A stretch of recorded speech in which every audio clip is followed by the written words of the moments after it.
김민석 의원님 질의해 주시기 바랍니다. 광첩사령관 나와 계세요. 그냥 장관 지난번에 인사청문회 때 실언하셔가지고 성일종 위원장께서 제게 사과하라 해서 사과하신 거 기억나시죠? 예, 무슨 말씀이세요? 네. 네. 오늘은 차분하게 흥분하지 않고 답하실 수 있는 준비가 됐다고 생각하고 질의하겠습니다. 병사들이 휴대폰을 무단 반입, 그러니까 무단이라는 게 뭐 보고하지 않고 반입하는 거죠. 그러면 감봉 3개월까지 있더라고요. 좀 과하지 않습니까? 네, 간단하게 말씀하세요, 장관. 예, 한번 검토해 보겠습니다. 검토하실 건 아니고 과하냐 아니냐 물었어요. 답을 잘 그냥 묻는 답에 대답해 주세요. 2013년에 연해병사 무단 외출, 연해 병사들이 무단 외출해서 불법 어소 방문했어요. 영창 10일. 이 정도는 뭐 적절해 보이기도 해요. 상식 갖고 어떻게 보세요? 검토하지 말고 그냥 본인의 판단. 이게 현재 군 법에 따라 하는 거니까. 현재 관행과 법에 따라 적절합니까? 뭐 당시 그렇게 한 걸로 봤을 때는 적절하게 하지 않았나 생각합니다. 여인영 사령관. 네. 신원식 장관이 전임 장관이자 현재 국방부 장관과 함께 우리 국방과 안보를 책임지는 투톱입니다. 네. 존경하는 선배죠? 네, 맞습니다. 능력 있으시죠? 네. 군인이라면은 체력이라든가 기억력 이런 것에 국가 안보를 책임지는 지휘관이면 사실은 이상이 없게 늘 훈련하죠. 그렇습니다. 체력이나 기억력에 문제가 있을 정도가 되면 사실은 이제 살살 빠져줘야 되겠죠. 신원식 장관 그런 거 문제 있다고 느끼신 적은 없죠? 빨리빨리 대답하세요. 뭐 굳이 대답할 필요를 못 느낍니다. 대답할 필요를 네. 오만하게 답하지 말고 내가 묻는 거에 대답하세요. 대답할 필요를 느낄 필요 없이 건강하다 이렇게 보신다는 그렇습니다. 거잖아요. 네. 그래요. 그렇게 하다가 잘못하면 김영현 장관이 실수한 것처럼 실수할 수 있으니까 차분하게 마음을 내려앉히고 답하세요. 신원식 장관이 여인영 사령관이 이상민 장관이 방문했던 것에 대해서 보고 받았냐 네. 하니까 국회에서 확인해 보겠다고 답했고 그래서 확인했는데 본인이 보고했다 그렇게 됐습니다. 그렇게 답하셨죠? 그렇습니다. 틀렸어요. 9월 5일 속기록 읽어보셨어요?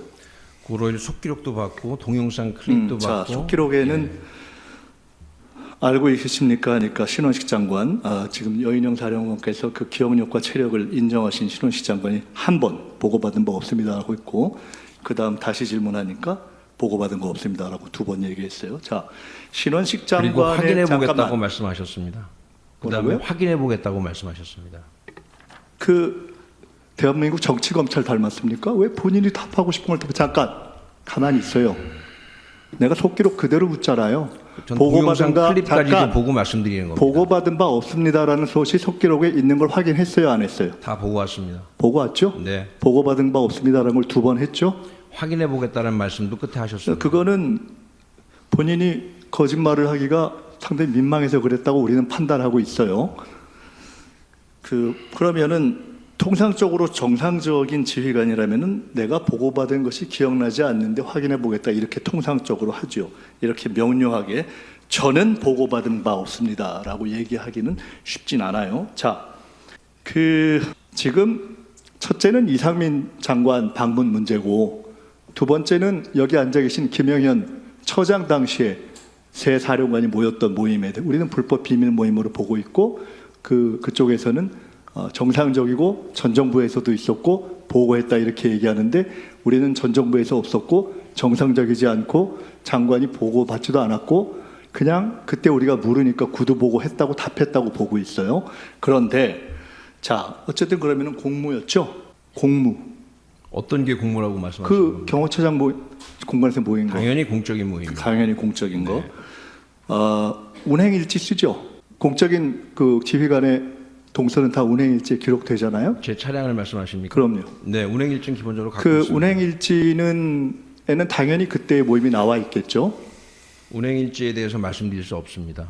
아니 내가 나와 있겠냐 아니냐를 묻잖아요. 내가 거기를 보여달라고 안 했어요. 왜냐하면 장관께서 그거 보여주지 말라고 이미 군에 지시를 했어요. 근데 내가 그거 묻는 게 아니에요. 운행일지에는 장관님 그런 대한민국 지시를 군의 하신 적이 있는지 규정상 모르겠습니다. 지시를 그 받은 적이 사령관이 없습니다. 공무로 움직인 동선이 나와 있느냐 아니냐를 묻는 거예요. 답하기 어려우면 나와 있는 것이 규정일 것이라고 본다 아니다 판단을 얘기해 주세요. 어떻게 봐요? 뭐 규정에는 그렇게 나와 있습니다. 그러면 당연히 있었겠죠. 나머지 이어서 얘기할게요. 네, 말씀하십시오. 네, 김민석 의원님 네, 수고하셨습니다. 존경하는 의장님 혹시 기회를 주시면 제가 말씀을 드려도 되겠습니까? 얘기할 필요 없습니다. 네, 내가 기회를 다 안 팔아 주시면 말씀 안 하겠습니다. 네. 저기 부승찬 의원님, 지금 저희가 하실 분이 좀 많거든요. 그래서 30초만 하시기 바랍니다. 네, 위원장님. 지금 방첩사령관의 태도에 대해서는 지적을 한번 해주시는 게 맞는 거 아닙니까? 질의 도중에 끼어들고 그리고 그만하라고 하면 그만해야지. 예? 그리고 불필요한 답변이라 답변 드릴 수 없습니다. 이런 답변 태도가 어디 있습니까? 무소불위의 권력입니까? 이거에 대해서는 충분히 지적해 주실 수 있죠. 저희는 감사하러 온 감사위원들이라고 여기 쓰여 있지 않습니까? 좀 지적 좀 해주시기를 네, 간곡히 방첩사령관님 요청드립니다. 답변하실 거 있으십니까? 제가 한 말씀만 드려도 되겠습니까? 예. 저는 개인적으로 무려 한 달간의 공개적인 석상에서 여러 가지 언론을 통해서 유튜브를 통해서 참 개인적으로 참기 힘든 그런 인격적인 모독도 받았습니다. 그래서 의원님 말씀하신 거에 제가 좀 뭐 격하게 반응한 것이 있다는 점에 대해서 그것은 이 자리에서 심심하게 죄송하다는 말씀을 드립니다. 그러나 충분히 제가 말씀할 수 있는 기회를 주시면 제가 말씀을 하겠습니다. 네, 방첩사령관님 수고하셨습니다. 황희 의원님 질의해 주시기 바랍니다. 군복을 입은 사람이 나와서 이렇게 국감장에서 저런 태도를 보이는 것도 안 좋은 거예요. 이게 언제부턴가 저는 이게 지금 되게 낯설어요. 어떻게 군복 입으신 분이 나와서 저렇게 국회의원들한테, 물론 이제 본인 억울한 측면이 있었던 것 같아 보니까요.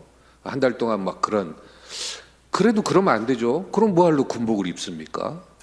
군복을 입었으면 그만큼의 책임과 그 정도의 인격과 이게 다 있는 거 아니겠습니까?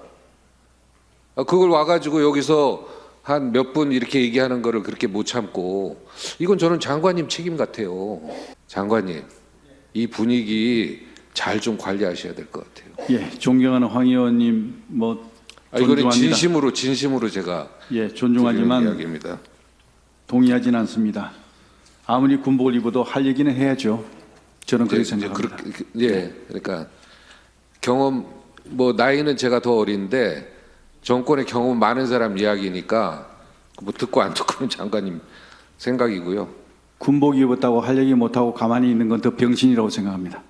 그러니까 장관 태도가 이러니까 저렇게 되는 겁니다. 그게 역풍으로 와요. 그도 누가 욕 먹냐면 대통령 욕 먹어요. 다 대통령 참모들 아니에요? 대통령 국군 통수권자로 해놓고 다 대통령 욕 먹이고 있어요. 본인들 성질 못 이겨가지고 대통령 욕 먹이는 거예요. 여인형 방첩사령관이 잘 모르시는 것 같은데 지적하는 바는 이런 겁니다. 저는 방첩사령관의 그 임무와 역할을 놓고 볼 때 좀 반듯했으면 좋겠다. 강직했으면 좋겠다. 부러지더라도 휘지 않았으면 좋겠다. 그런 태도로 기대를 했는데 그렇지 않더라. 좀 미끌미끌하다. 정치장교 같다 하는 느낌을 받아서 그게 유감이고요. 급기야 장관께서 또 비호하려고 하다 보니까 먼 신까지 나왔어요. 그건 적절하지 않다는 생각이 듭니다. 이런 평가도 있다는 점을 방첩사령관 어디 계셔요? 예, 좋습니다. 자, 질의하겠습니다. 예, 질의해 주시기 바랍니다. 우리 김용현 장관님, 그 국유재산 총괄청이 어딘 줄 아십니까? 저 기재부로 알고 있는데 잘못 알고 예, 있네요. 기재부 맞습니다. 이번에 네. 공부를 좀 하고 나오셨네. 지금 이거 한번 보십시오. PPT.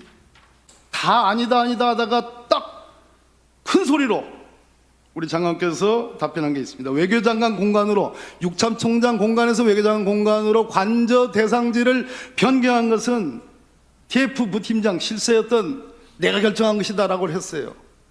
그런데 다른 거 봅시다. 대통령 비서실 모 비서관은 인수위 TF에서 이 업체를 선정했다. 김호진 관리 비서관, 윤석열 대통령의 비서관이에요. 더더군다나 국토부 차관 지금 영전했습니다. 인수위 내 관련자들과 통해서 업체를 추천받았다. 인수위 TF 내에서 장관께서 계셨던 부팀장 함께 논의하여 21g을 공사업체로 선정했다. 21g은 나중에 공사 끝난 다음에 알았다고 그러셨죠. 맞습니다. 거짓말하고 계시는 거예요. 거짓말하지 않습니다.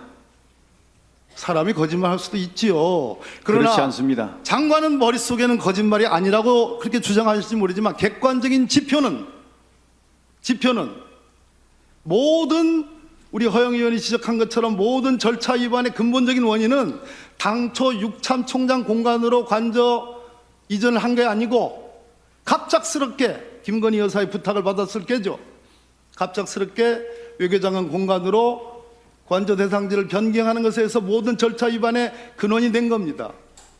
그런데 장관은 그거는 내가 결정했지만 나머지 비위 혐의와 관련된 연루될 가능성이 높으니까 21g이 워낙 무자격, 부실업체고 여러 가지 법 위반을 이야기했으니까 나는 몰랐다 이렇게 얘기합니다. 그런데 그럼 저 비서관들의 저 진술들은 감사원에서 한 진술들입니다. 인수위 TF에 또 더군다나 그 내용 중에 현 정부와 밀접한 분들, 김호진 비서관이 하는 얘기입니다. 적어도 인수위 TF 내에서 대통령 당선자와 가깝고 현 정부에 밀접한 분으로서 대통령의 경호처장이 됐고 급기야는 국방부 장관이 된 김용현 빼놓고서는 누구를 지목할 수 있겠습니까? 삼척동자도 저 정도의 새 비서관들의 관련자들의 진술만 해도 저거는 당연히 관저 이전과 집무실 이전의 주역이었던 본인이 자랑스럽게 여기는 김용현 석자를 머릿속에 떠올지 않다면 전 바보입니다. 안 그렇습니까? 제 판단이 잘못됐습니까? 네, 왜 잘못됐죠? 아주 잘못됐습니다. 어떻게 잘못됐습니까? 말씀드리겠습니다. 해보세요. 네, 알겠습니다. 시간 주시겠습니까? 자, 그러면 1분 40초 남았습니다. 예, 40초 남겨놓고 제가 예, 시간을 그러시죠. 드리겠습니다. 예. 자, 이것만 그런 것이 아니라 국유재산 종합계획 국토부 감사원에서 면제부를 줬는데 총괄청인 기재부가 국유심의 심의를 거쳤습니다. 그런데 정작 국유재산 종합계획의 변경 절차를 거치지 않았습니다. 이유는 뭐냐? 소위 예산 총계의 변함이 없다. 기가 막힌 얘기예요. 감사원의 감사 결과가 발표된 그 다음 날 국방부는 장관께서 지휘하는 국방부는 합참 이전에 소요되는 2,400여 원의 타당성 검토를 해달라고 기재부에 요청합니다. 2,400원이나 들 것이 예상되어 있는 것은 이 정권 초기부터 누구나 다 아는 사실이에요. 근데 이 부분을 잠시 묵혀뒀다가 공식적인 것을 묵혀뒀다가 감사원 감사 결과가 발표하니까 그제서야 기재부에 타당성 조사를 합니다. 2,400원이 계상되지 않은 국유재산 종합계획의 변경 절차 혜택, 이것이 법 위반의 핵심입니다. 자, 이 부분은 내가 두 번째 보충 질의 때 하겠습니다. 아까 말씀하신 것처럼 자신 있게 얘기해 보세요. 알겠습니다. 감사합니다. 기회 해보세요. 주셔서. 기회 줍니다. 예, 고맙습니다. 우선 이렇게 시간 답변 기회를 주셔서 우리 박범계 의원님께 감사드립니다.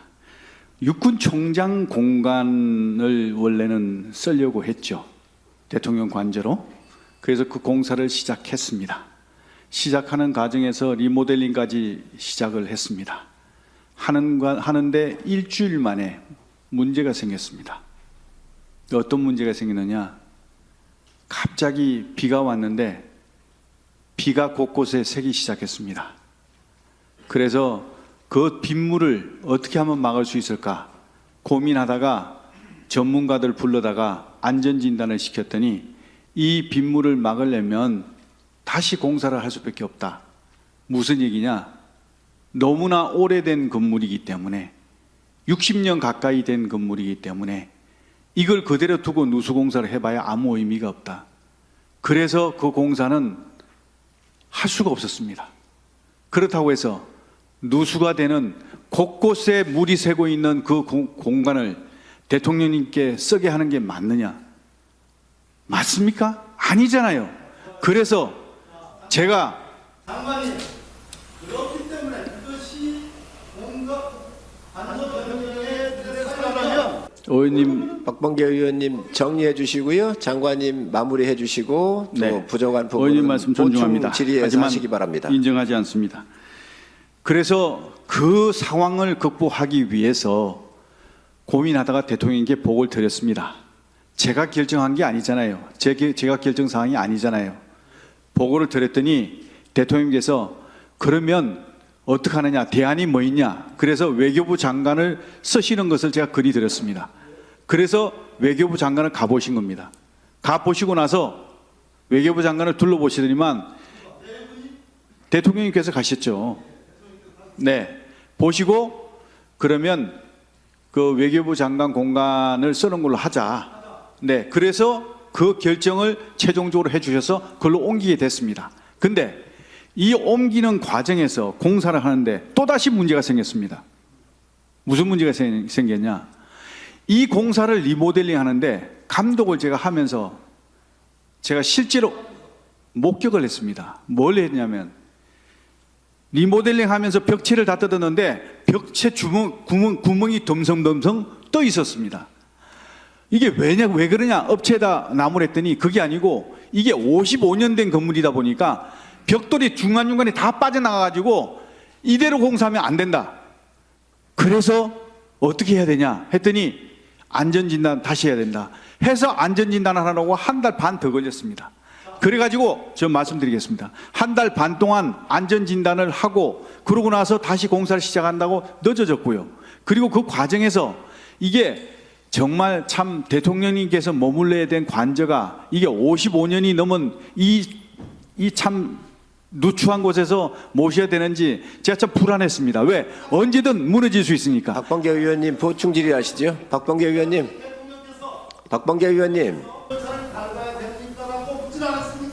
네, 그 절차에 대해서는 제가 우리 그 행안부에다가 요청을 해서 네. 박범계 의원님 여기까지만 하시지요. 예.